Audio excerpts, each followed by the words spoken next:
Со кршење лед во потрага по светиот крст, најавтентична символика на светото Исусово крштевање.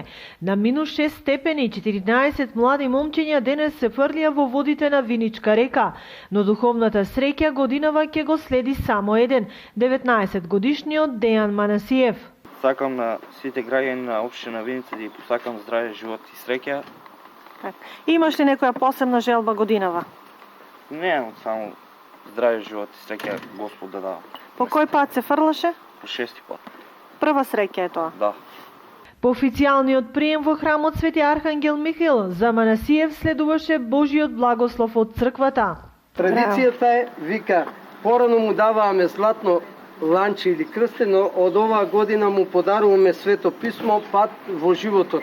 Среќата без соодветна награда од општината не може комплетно да ја долови хармонијата на духовното и материјалното. За младиот Дејан следуваше и награда компјутер. Според верувањата, кога ќе замрзнат водите каде што се фрла Светиот крст, значи дека таа година луѓето ќе имаат многу здраве и среќа. После 9 години ова се случува повторно и според верувањата исто оној што ќе го фати крстот ќе има многу среќа и здрави и успех оваа година.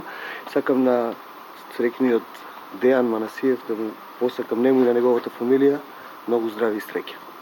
Ниските температури не беа пречка за виничани со своето масовно присуство да ја потврдат вербата во православието и во светоста на денешниот голем празник Водици, кој многумина го одбележуваат и како домашна слава.